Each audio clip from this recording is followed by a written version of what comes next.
জেলবন্দি দিল্লির মুখ্যমন্ত্রী অরবিন্দ কেজরিওয়ালকে প্রাণে মারা চক্রান্ত হচ্ছে, এমনই দাবি করছেন তার মন্ত্রিসভার সদস্য সৌরভ ভরদ্বাজ। আপের সাংসদ সঞ্জয় সিংও একই অভিযোগ তুলেছেন, কেন্দ্রের বিরুদ্ধে সরব হয়েছেন তিনি। আবগারি দুর্নীতি মামলায় দিল্লির মুখ্যমন্ত্রী তথা আপ সুপ্রিমো অরবিন্দ কেজরিওয়ালকে গ্রেফতার করেছে ইডি। বর্তমানে তিহার জেলে তিনি বন্দী। ব্লাড সুগারের রোগী কেজরিওয়াল ইনসুলিন নিতে চাইলে জেলের চিকিৎসকের অনুমতি না মেলায় ব্যাপক ক্ষোভ প্রকাশ করে আপ নেতৃত্ব। রক্তে শর্করা নিয়ন্ত্রণে ইনসুলিন ইনজেকশন নিয়মিত নিয়ে থাকেন কেজরিওয়াল, অথচ জেলে তাকে ইনসুলিনের মতো জরুরি ওষুধ দিতে বাধা দেওয়া হচ্ছে। রাজ্যের মন্ত্রী সৌরভ ভরদ্বাজের দাবি, মুখ্যমন্ত্রী দৈনিক 15 মিনিটের জন্য তার চিকিৎসকের সঙ্গে ভিডিও কনফারেন্স মারফত চিকিৎসা সংক্রান্ত পরামর্শ নিতে চেয়েছিলেন, কিন্তু ইডি আধিকারিকরা কেজরিওয়ালের সেই আবেদনে সাড়া দেননি। দিনে দুবার করে ইনসুলিন নেওয়ার কথা থাকলেও তার দিতেও বাধা দিচ্ছে জেল কর্তৃপক্ষ। সৌরভের আশঙ্কা, মুখ্যমন্ত্রীকে হত্যার ষড়যন্ত্র করা হয়েছে।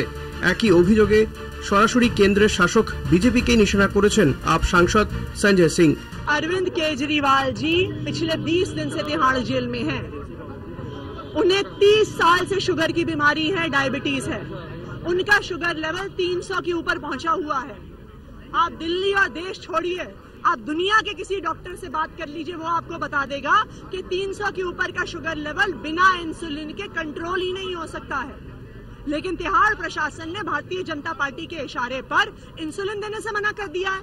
कह रहे हैं कि हम इंसुलिन नहीं देंगे, उनकी इंसुलिन रोक दी है। ऐसी क्रूरता तो अंग्रेजों के जमाने में भी नहीं होती थी जो आज की जा रही है। জেল কর্তৃপক্ষের দাবি, টাইপ 2 ডায়াবেটিস রোগী কেজরিওয়াল ইচ্ছাকৃতভাবে আম, চিনি দেওয়া চা ইত্যাদি খাচ্ছেন।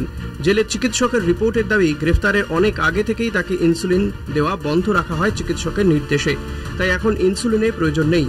কলকাতা টিভি।